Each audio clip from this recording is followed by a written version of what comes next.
I am definitely going to make a pig's ear of welcoming the brilliant Amanda Dyjecinski. All right, I suppose, got away with it, who is the CMO of One Fine Stay. Now, a really interesting luxury travel brand operating in an industry which has been hugely disrupted, probably alongside events, I would say. It's been one of the industries that has had to change, evolve, and adapt with this pandemic. So I would like everyone to welcome Amanda, who's going to tell us about how a luxury travel brand responds to a lockdown and how you actually get people booking holidays again. Great. Welcome, Amanda. Hello, I'm Amanda, and I'm going to talk to you about One Fine Stay, which is a luxury travel brand. And I'm going to share with you how we responded with both resilience and creativity as a company when the world could no longer travel. So, One Fine Stay, we offer the reassurance of the finest private stay in the world's most desirable destinations. So we curate villas, chalets, and homes, and offer one-of-a-kind service to our high net wealth guests globally. So who are our guests? They generally fall into these 4 categories. So we have lots of families, often multi-generational, staying with us.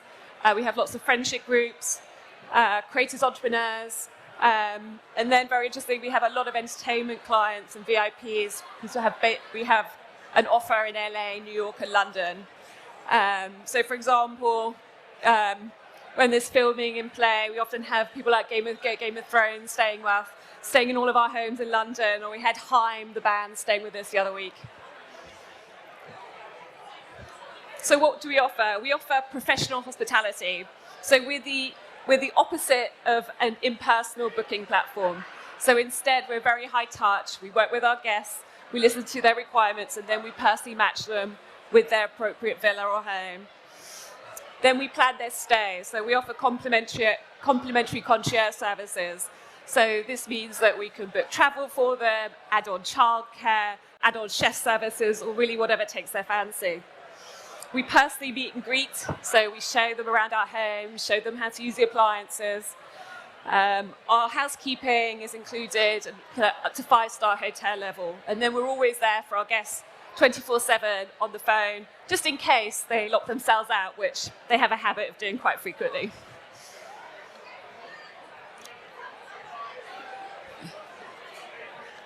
So where are we? We'll be in 50 destinations by the end of this year. We were born 11 years ago in London and expanded first into cities like New York, LA, Paris and Rome. And then 4 years ago, we were bought by Accor, a French hotel group, and we expanded into these villa destinations. And this year, we're launching in US ski destinations. So that's a little bit about our company. And now a little bit about COVID. So I joined One Fine Stay on the 3rd of February 2020, hired to grow the brand. 4 weeks later, that's that point, right at that top, that's where I joined the company. And 4 weeks later, instead, I'm hosting daily stand-up COVID calls with the company, figuring out daily the impact on all of our guests globally and our staff. So our sales team, instead of booking new clients into lovely homes, has spent their entire weeks rebooking them, postponing stays and cancelling stays. It felt like a cliff edge, and it really did feel like we were in Freefall. So we had lockdowns in LA, London, and New York, and these are our 3 key markets. And I remember, every week saying to myself, God, could it get any worse? And you know what? Every week it did. And I was like, where is the bottom? Where is the bottom of this, where we can slowly start to climb out for it? It took months.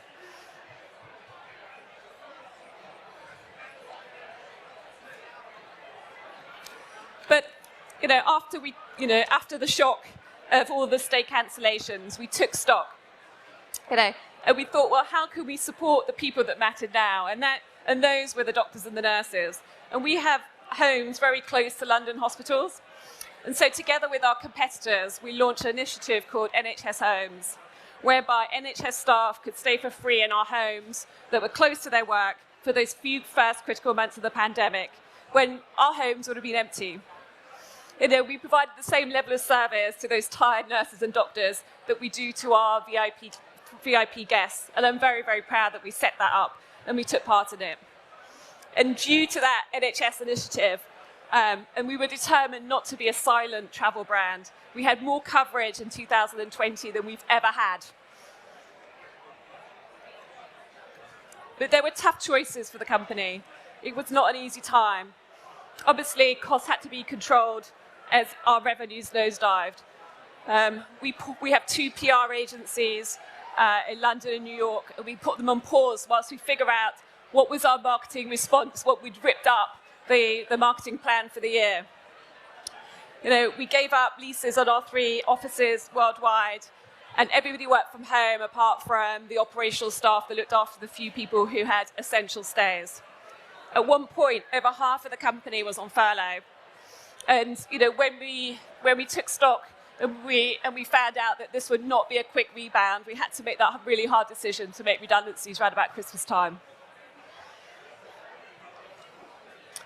But I knew that there was a considerable body of research that supported this claim that brands that maintain their share of voice in a recession build long-term equity. So according to research, advertisers that boost their spending levels in a recession or a dip like this gain 1.6% market share in their first 2 years after recovery, and that those that maintained their advertising spend moved up 1% market share, and those that dipped their ad spend, they generally lost market share of about 0.7%. So that even though our guests couldn't travel, we knew as a brand that we wanted to continue to engage them. And you know, instead of the book now message that you'd usually see from us, you know, which would have come across as tone deaf, we inspired our audiences and engaged them in other ways, which I'll share now. So first up was the simplest ideas that took, you know, a member of my team 1 hour to produce. We watermarked 20 of these images of our lovely villas, and we put them out there, and they went viral. So a less than £100 investment led to a 260 million media impressions, and it appeared in all of our key titles globally. Probably the best ROI of any spend I've ever had in my 20 years in the marketing department. So when you're a travel brand and it's not appropriate to communicate about destinations, we switched to content about our design-led homes. And we work with interior designers such as Laura and Jen to bring about to bring to life our brand positioning for having the finest homes. And we try to engage our audience through things like competitions. So this one, our audience could design their travel-inspired wallpaper, because we knew that even though our guests couldn't travel, they were still dreaming of traveling to their favorite places, and that many of them had time on their hands and they were stuck in their homes and quite enjoyed the creative outlet that we gave them. Because for our audience, travel is not a luxury. It's an integral part of their lifestyle. And you know, COVID brought that to a big full stop for them. So it wasn't just our marketing communications that had to change. Our service and our offer also had to quickly adapt to COVID. We strengthened our housekeeping processes, we made them socially distanced, we gave more cleaning training. We changed our process for our staff to protect them, so our guests now had to vacate for their weekly housekeeping. And we had to adapt to the changes demanded by our guests. So they wanted more flexible booking policies than we had previously entertained, so that guests had the confidence to book with us again. And we launched a new flexible rate. So this was a rate that was 10% more expensive than our standard rate, whereby our guests could cancel for 2 days, no questions asked, for free. And what would have usually taken us over 6 months to implement, we got to market in under 6 weeks.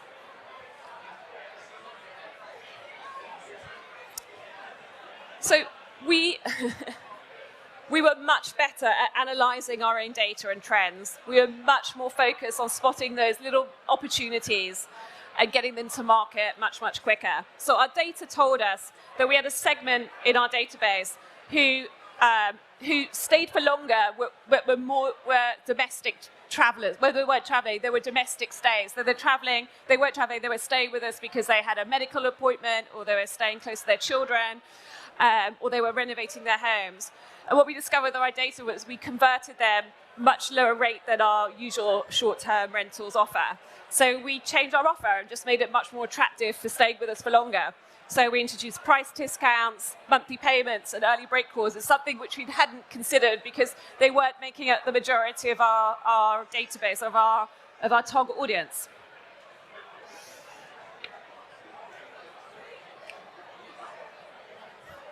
We did launch a couple of destinations, could you believe it, that had already been planned.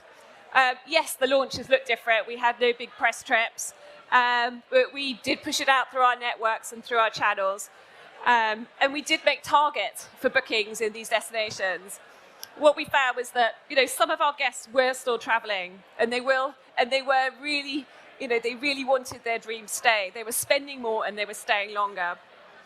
And we switched our messaging to talk about the concierge service and all the activities that you could do in the villa, rather than having to go out to restaurants. So we brought the entertainment to you. So our concierge services could arrange fireworks or barbecue, for example, in the home. And then it's been a real challenge for the marketing team being stuck at home. And there's only so many times that you can reuse old content.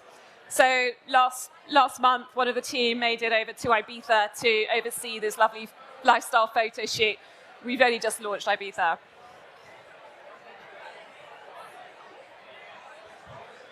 And then just to top off this extraordinary year, we're launching 14 new destinations.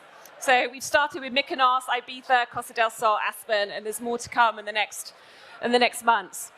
The general consensus is that travel won't rebound until 2023. So until then, you'll find us diversifying and taking up the challenge of being a luxury travel brand in the most severe global lockdown ever. Thanks. Thanks for listening. Thank you, Amanda. That was brilliant. You can tell it was brilliant because we've got a question. We've got a few minutes for questions here. I'm sorry, it's a biggie. Oh, no, don't. Okay, so this one is from Gareth, who says, along with the pandemic, the travel industry has to respond to the longer-term issue of climate change. Is the staycation the future of the industry? So we're going to replace Saint-Tropez with Skegness? Probably not. I mean, I'm going to Cornwall next week, and you'll usually find me hop-skipping it through sunny France. So I think it's a short term. For the UK loves travelling internationally. We want to go abroad and see some sunshine. And I know it was raining yesterday and the day before, so I don't see that changing anytime soon. But we are more conscious of the travel that we do. And we are the brand is looking very seriously at the sustainability and what we need to do. Cool, and I think one of the things that this pandemic has really taught us is that there are lots of different mindsets, right? I mean, I run events for a living. Some people are here today, they're out and about, they're getting back to normal. Yeah. Some people are watching online at home. How do you actually adapt your strategy for those different mindsets? Can you personalise? Yes. Yeah. Yes, we can. So some of our audience is in the older category, so the over 65s. And so we spent a long time training up our agents about the messaging that would be appropriate for them. So, for example, we have an initiative where you can phone a doctor within, we give you a telephone number and there's 24-hour doctor support. So we have some of these services that help allay maybe some of the hesitation that in particular our older travellers might have before the vaccinations really rolled out. So there's changing the messaging, the sales messaging. We updated our website with COVID-specific messaging. We revamped what we said about our housekeeping. We looked at standards, the things that we could very practically do. We'd had to do them fast in order to, reaffirm and reassure our guests that we were doing things properly, and that we were a good option, a good safe option for guests. So you can promote trust and confidence. Exactly. And all of those It's like, yeah. for example, we have someone who meets and greets our guests. Should they be wearing the full mask, gloves? Mm-hmm. Should they carry the luggage? All of these very practical things that we have to solve because we're dealing with real people and we're engaging, with our guests. We're not, and we're like, no, the brand doesn't mean a lockbox. We're there to show them, to host them. And so there's things that maybe other brands would look at that wouldn't be suitable for our brand. Fantastic. And obviously one of the shifts we saw during the pandemic was, lots of people in this very competitive market pulling performance marketing spend and shifting to brand. We've got those on the beach TV ads at the moment where they're saying don't book a holiday right now. Are we going to shift back into a more performance-focused model? How do you see that really readjusting? I think so. Some of my friends, and I've seen some TV and other ads about Ibiza. It's like, you can go. There's no quarantine. So I think, the marketing teams quickly adapt to these messages. We're running at the moment both brand and performance marketing. We're running them together. We expect different results, but we are doing performance marketing back in the mix. Cool. And marketers always get accused of trying to make people want stuff rather than making things that people actually want. Have we got an opportunity here to re-engineer what the idea of a holiday is and how it all works? Or do we just need to nudge people in the right direction to a trip to Saint-Tropez? We have seen a shift to, our guests wanting like a dream stay experience have become much, much more important for our guests. So it's not just, here's a villa, it's everything that goes around it. We're putting together full itineraries for our guests now, and we're doing more of that than we ever have. And our guests want the reassurance that somebody else has checked that that's a good boat trip. And so we recommend the boat trips that, we've been on, for example, or the suppliers that have been recommended to us that reach a certain standard. We're selling a lot more of these kind of ancillary services as people want experience, not just like a villa. And talking about going on journeys with people, I think one of the other things we've seen from this pandemic is people doing lots and lots of partnerships. You mentioned all of the content partnerships that you've done there. How will that evolve? Are you going to do more partnerships? And what are the sort of metrics of success? Yeah, as a brand, we've always done partnerships. We're quite a small brand, so we do a lot. We look for a lot of like-minded brands. That has accelerated. It's been more complicated. Normally, we'd have to host them somewhere in the world, and no one could travel. So we had to get creative about what those partnerships could look like, for sure. Fantastic. And we are just about out of time. Tell us the 3 best things to do in Cornwall. Oh my God, I haven't even looked. Surfing. So I've got surfing lesson booked. I'm there on Sunday. The pub, obviously. Let's not, mention the football. And fish and chips. Fantastic. Well, as a surfer and a consumer of fish and chips and football, that sounds brilliant.